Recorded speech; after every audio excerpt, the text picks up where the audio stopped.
जय श्री राम, जय मारुति नंदन किसान भाइयों। आप सभी को जैसे कि पता है कि प्याज की उन्नत खेती यूट्यूब चैनल के भाई आशीष जी पाटीदार, यानी कि आप सब जानते हैं, आज उनके अथक प्रयासों और अथक मेहनत से सभी किसानों को साथ लेकर के, सभी व्यापारियों को साथ लेकर के आज हम सब खुशियाँ मना रहे हैं। कहीं ना कहीं प्याज एक औसत आयात के ऊपर हमारी पूरी टीम हमारे भाई आशीष जी पाटीदार का हार फूल माला पहना करके स्वागत करना चाहते हैं और हमारी खुशियाँ एंजॉय करना चाहते हैं। और उन्हीं से हम जानेंगे आगे की आने वाली स्थिति प्याज के बारे में कैसी रहेगी। जय श्री राम किसान भाइयों, मैं अपने मित्र भाई हरिओम जी पाटीदार और भाई राजेश जी पाटीदार से कहूँगा कि दोनों हमारे भाई आशीष जी पाटीदार प्याज की उन्नत खेती यूट्यूब चैनल, जिन्होंने बहुत ज़्यादा क्षेत्र में अपना नाम कमाया है और हमारे गांव का नाम रोशन किया है, हम उन्हें हार फूल माला पहना करके पहले तो उनका स्वागत करेंगे। भाई राजेश जी, पहले आप हमारे भाई आशीष जी का माला से स्वागत कीजिएगा। भाई हरिओम जी, आप भी आइए। भाई आशीष जी से कहूँगा कि वे निश्चित ही आज आने वाले प्याज के भाव के बारे में हम सब किसानों को जानकारी दें। सबसे पहले तो मेरी जो मारुति नंदन सुंदरकांड परिवार की जो मेरी टीम है, और हम बहुत दिनों से अथक प्रयास कर रहे थे कि सभी किसानों को एक प्याज का औसत मूल्य मिलना चाहिए। अब बांग्लादेश ने अपने वाणिज्य मंत्रालय के कुछ अधिकारियों के द्वारा एक वक्तव्य जो जारी किया गया था, उसमें बताया गया था कि विदेशों से प्याज का आयात हम करेंगे। अब आईपी मिलना बाकी है, तो मैं सभी किसानों को पहले तो धन्यवाद दूंगा, मेरे सभी मित्रों को धन्यवाद दूंगा कि उन्होंने मुझे सम्मान दिया। अब मैं मेरे YouTube परिवार को भी बहुत बहुत धन्यवाद देता हूं कि उन्होंने मेरा इतने दिनों तक साथ दिया और आज हमारा YouTube का परिवार 40-42 हज़ार लोगों तक पहुंच चुका है। तो किसान भाइयों, मैं ये बताना चाहता हूं कि जिस प्रकार से खुशी की लहर हम लोगों में है, तो यह खुशी की लहर बनी रहे, इसके लिए हम लोगों को जैसे ही प्याज का बाजार बढ़े, 3 दिन की छुट्टियां आ रही है, 3 दिन की छुट्टियों के बाद हम लोगों को थोड़ा थोड़ा प्याज हम लोगों को निकालना चाहिए। जैसे ही बाजार की जो भी सिचुएशन होगी, हम YouTube के माध्यम से आप लोगों को बताते रहेंगे। तो बहुत बहुत धन्यवाद मेरी टीम को और मेरे पूरे YouTube परिवार को। मैं भी अपनी पूरी टीम से यही कहना चाहता हूं कि आप भी इस बारे में 2 शब्द कहें, किसानों को सजेस्ट करना, जैसे कि सजेस्ट मैं कर रहा हूं, मेरा साथ दिया आप लोगों ने, तो आप भी कुछ 2 शब्द कह सकते हैं। तो भाई साहब, हम पूछना चाहते हैं कि जैसा कि आपने बताया कि प्याज में आने वाले दिनों में, जैसे पिछले जो पोस्ट आपने डाली है, हाँ, उसमें बताया था कि प्याज एक एवरेज पोजीशन पे चल रहा था जी। उस टाइम पे किसानों को पूर्ण नहीं रहा था। हाँ, आज प्याज एक ऐसे लेवल पे आ गया है जहाँ किसानों को खर्चा निकलते हुए कुछ मुनाफा भी हो रहा है। हाँ। तो ये अच्छी बात है। नहीं, मैंने भाई साहब, क्या हुआ कि जब बहुत सारे मित्रों ने कमेंट्स भी किए कि आपने जो प्याज बेचने नहीं दिया, तो मैंने कभी भी अपने मतलब वीडियो के माध्यम से कभी किसानों को ये नहीं कहा कि आप प्याज मत बेचिए। सुपर प्याज का स्टॉक करने के लिए इसलिए कहा था कि उस समय पर 8 रुपए किलो का रेट चल रहा था। 8 से 10 रुपए किलो में क्या किसान अपनी लागत को निकालेगा और क्या कमाई करेगा। आज 50 से 55 हजार रुपए बीघे का उसका खर्च है प्याज की खेती को करने में। तो जब वह 8 रुपए किलो में अपना प्याज बेच रहा था, तो तब मैंने अपने वीडियो के माध्यम से कहा था कि हम लोगों को दबाकर स्टॉक करना है। हम लोगों ने दबाकर स्टॉक किया, क्योंकि इस बार व्यापारी बंधुओं के पास में प्याज नहीं है, प्याज का कोई ज्यादा बड़ा स्टॉक नहीं है। महाराष्ट्र में कुछ व्यापारियों के पास स्टॉक है भाई साहब, लेकिन हमारे मध्य प्रदेश के व्यापारियों बंधुओं के पास में स्टॉक ज्यादा मात्रा में नहीं है। किसानों के पास में स्टॉक है। आज यदि 16-17 रुपए और 20 रुपए किलो का यदि बाजार हम किसानों को मिलता है, तो हम लोगों को जरूर मतलब इसमें फायदा होगा। तो मतलब जो किसान सोच रहे थे, जो मायूस हो गए थे किसान, हाँ, वो वापिस से मतलब उन्होंने जिन्होंने जोश उम्मीद आया छोड़ी थी है। कि प्याज बोने में कोई फायदा नहीं है, हाँ। प्याज एक घाटे का सौदा है, तो तो ये इस कहीं बार तक ऐसा कहीं देखने को नहीं मिल रहा है। आने वाले दिनों में किसानों को प्याज बोना चाहिए। हाँ, बोना चाहिए, बिल्कुल प्याज बोना चाहिए, लेकिन एक सीमित रकबे में किसानों को प्याज बोना चाहिए। जैसे अभी अलवर में बेतहाशा प्याज की बुआई हो रही है। किसान जो लगाते थे, बहुत अच्छी बात है, जितना आप रकबा लगा रहे हैं अच्छी बात है, प्याज लगाना चाहिए। प्याज ही एक ऐसी फसल है, नकदी फसल के रूप में प्याज को जाना जाता है। सही। तो लगाना चाहिए प्याज, और अच्छी खेती करना चाहिए, उत्पादन भी अच्छा करना चाहिए। किसानों का तो यही है कि उत्पादन यदि आएगा हम लोगों को, तो हम लोगों को उससे बहुत ज्यादा फायदा होगा। तो इसी तरह से किसान मित्रों, हम लोगों को भी कभी हिम्मत नहीं हारना चाहिए। किसान कभी हिम्मत हारता भी नहीं है, लेकिन घबराहट आजकल सोशल मीडिया के माध्यम से इतनी हो गई है कि कोई भी आकर कुछ भी पोस्ट डालकर चला जाता है। तो किसान भाइयों, बिल्कुल हम लोगों को है ना सशक्त बनना है, मजबूत बनना है। जहां पर भी प्याज में तेजी दिखे, हम लोगों को थोड़ा थोड़ा माल बेचना है। मैं आपसे ये पूछना चाहता हूँ, भारत सरकार ने किसानों के लिए जो प्याज का निर्णय लिया है बांग्लादेश के लिए, नहीं, ऐसा नहीं है। भारत सरकार ने अभी कोई कदम नहीं उठाया है, लेकिन बहुत सारी अफवाहें चल रही थी बाजार में कि भारत सरकार 20% ड्यूटी लगाएगी। जैसे ये अभी जो बांग्लादेश की तरफ से जो वक्तव्य आया है, जो स्टेटमेंट आया है वहाँ के वाणिज्य मंत्रालय के अधिकारी के द्वारा, तो बहुत सारी अफवाहें ऐसी चल रही थी कि भारत सरकार भी 20% ड्यूटी लगाएगी। तो भारत सरकार है जो कुछ भी ड्यूटी लगाकर बांग्लादेश को प्याज देगी। तो अभी बिल्कुल ड्यूटी मुक्त प्याज है। भारत सरकार ने जो ड्यूटी लगाई थी, और जो $550 प्रति मैट्रिक टन के हिसाब से उसने जो एक टैक्स लगाया था, उसको भी सरकार ने हटा दिया है।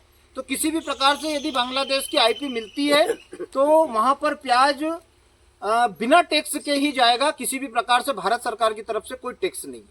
बांग्लादेश का स्टॉक और प्रोडक्शन के बारे में क्या कहना है आपका? बांग्लादेश का जो प्रोडक्शन होता है, तो वह अगस्त एंड तक चलता है, प्रोडक्शन होता है। वहां पर भी जब जब हमारी सरकार ने आया, जैसे ड्यूटी लगाई, निर्यात पर प्रतिबंध लगाए, यानी कि रात की 11 बजे ही जैसे भाव बढ़ गया इंडिया में, 60-70 रुपए किलो हो गया, तो भारत सरकार ने क्या किया कि हैंड टू हैंड उसको बंद कर दिया, जिसका परिणाम भारत का प्याज का किसान भुगत रहा है।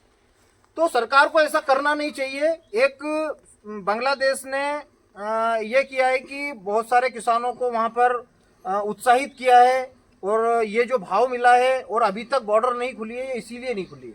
प्रोडक्शन हुआ था वहां पे, अच्छा प्रोडक्शन हुआ था, लेकिन वहां पर क्या है कि इतनी जितनी फैसिलिटी हमारे इंडिया में प्याज को रखने की है, जैसे एमपी में एग्जास्ट फैन के द्वारा रखा जाता है, महाराष्ट्र में चालों में प्याज रखा जाता है, आपके राजस्थान में प्याज की अच्छे से स्टोर किया जाता है, गुजरात में अच्छे से स्टोर किया जाता है।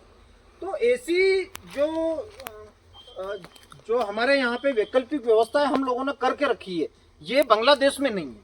बांग्लादेश में स्टॉक होता है, उत्पादन भी कम आता है, वहाँ की जो जलवायु है वह अलग है। स्टॉक की उम्मीद वहाँ पे लगाई जा सकती है? नहीं, स्टॉक किया था उन लोगों ने, स्टॉक अभी है भी सही, लेकिन उनके पास में मेरा मानना है कि मुश्किल से 15-20 दिन या 1 महीने का स्टॉक और भी है, जो प्याज उनका चल जाएगा। लेकिन उसके पहले जनता की, हर सरकार को सोचना पड़ती है। वहाँ की सरकार ने भी निर्णय इसीलिए लिया है। मैं आपसे एक सवाल ये पूछना चाहता हूँ कि जो एक्सपोर्ट किया है भारत की सरकार ने बांग्लादेश को, जी, तो आपने जैसे बताया 6 लाख मीट्रिक टन प्याज एक्सपोर्ट किया है।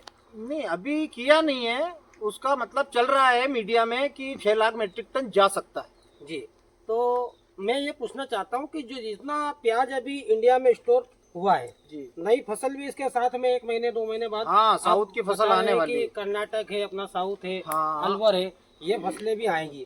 और जिस प्रकार से आप बता रहे हैं, किसानों के पास में ज्यादा से ज्यादा इस साल स्टॉक हाँ है। तो अपन कहाँ तक ये गणित लगा सके कि प्याज का मैक्सिमम रेट अभी 1 से 1.5 महीने में कहाँ तक पहुँचने वाला है? हाँ, तो देखिए, मैंने पहले तो आपका जो पहला क्वेश्चन है कि 6 लाख मीट्रिक टन, तो अभी सरकार ने कोई इसका अनाउंसमेंट नहीं किया है कि 6 लाख मीट्रिक टन ही बांग्लादेश जाएगा।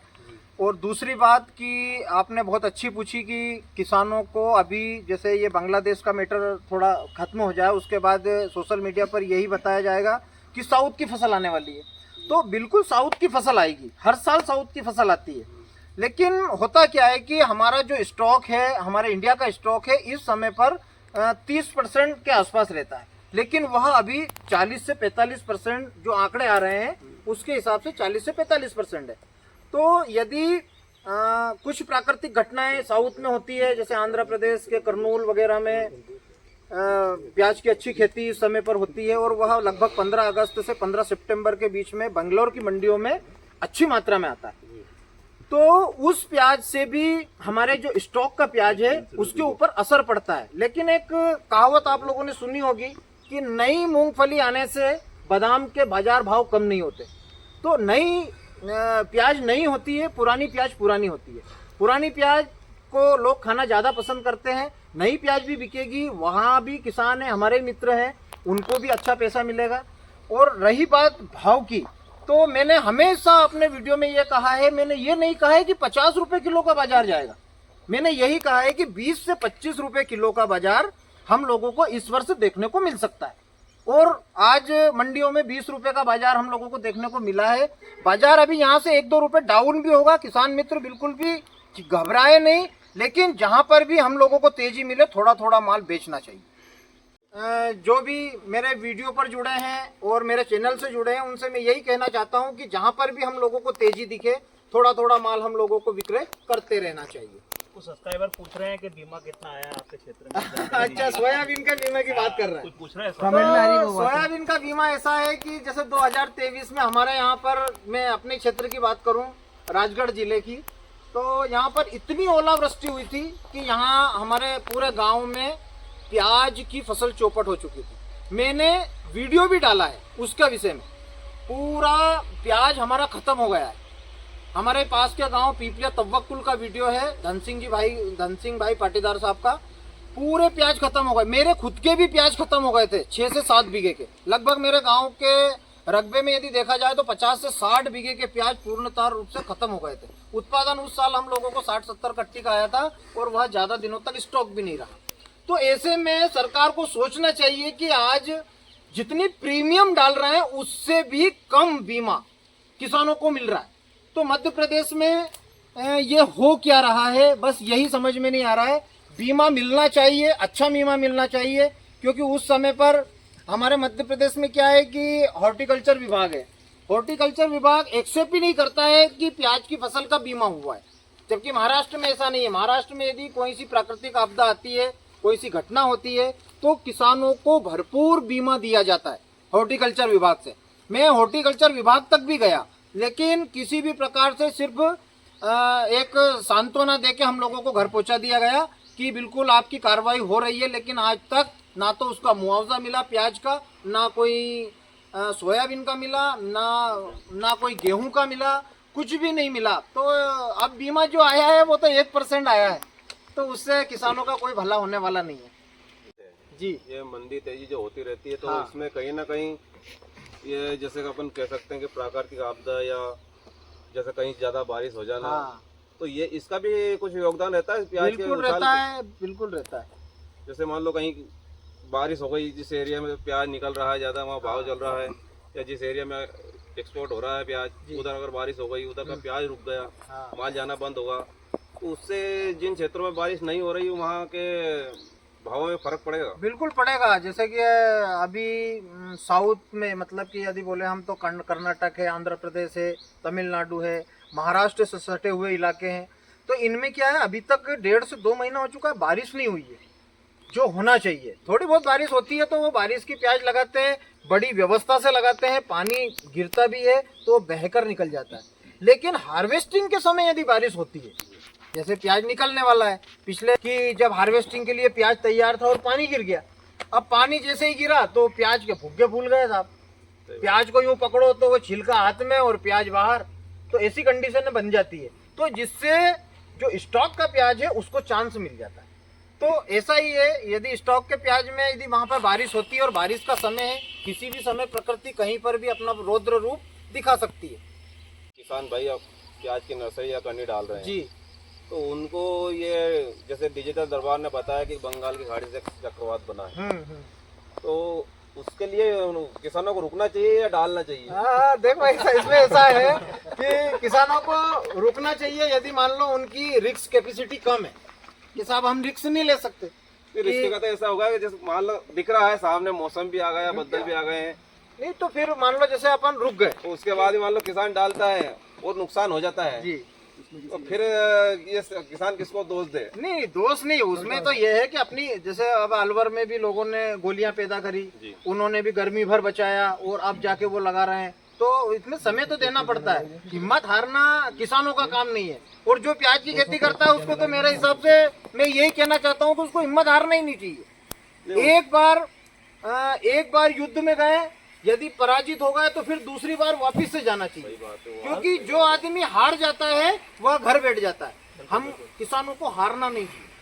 नई फसल के बारे में क्या कहना चाहेंगे? नई फसल इस बार अलवर की भी अच्छी है और हमारे मध्य प्रदेश में भी अभी प्याज की जो नर्सरी है उसकी तैयारियां चल रही है। भाई साहब ने जो अभी प्रश्न पूछा वो उसी के लिए पूछा था कि डालना चाहिए कि नहीं, तो डालना चाहिए। कहीं जैसे मान लो बताया है, डिजिटल दरबार साहब ने भी बताया और हमारे जीतू मुकाती साहब ने भी बताया, देवीलाल जी पाटीदार साहब ने भी बताया, हमारे भारत की जो फोरकास्ट करने वाली जो एजेंसियां हैं वह भी बता रही है। तो बता तो रही है, लेकिन हो सकता है कि पानी अपने क्षेत्र में ज़्यादा गिर जाए, दूसरे क्षेत्र में कम गिरे, तो यहाँ का जम जाएगा, वहाँ का बिगड़ जाएगा, वहाँ का जमेगा, अपना बिगड़ जाएगा। तो ऐसा है, रिस्क ले लेना चाहिए। यदि मान लो हम नहीं डालेंगे उसको, तो मान लो पानी ज़्यादा गिरने लग गया कि 15 दिन तक कंटिन्यू बारिश होती रही, तो खराब तो ये भी होना है। उसमें भी 15 दिन बाद हम फिर बेचने में उसको लेट होते हैं। यदि जनवरी एंड तक भी हमारा प्याज आ जाता है उस समय, तो हम लोगों को रेट मिल जाता है, क्योंकि जनवरी एंड के बाद महाराष्ट्र का जो गरुआ प्याज जिसे बोलते हैं हम, नेफिट का, वो शुरू हो जाता है। तो यही मेरा काम है कि किसानों को फायदा ज़्यादा से ज़्यादा हो। तो किसान मित्रों, बहुत बहुत धन्यवाद आप लोगों का, सभी का धन्यवाद जो आपने मुझे सम्मान दिया। जय बलराम, जय किसान, जय जवान, जय श्री मारुति नंदन की।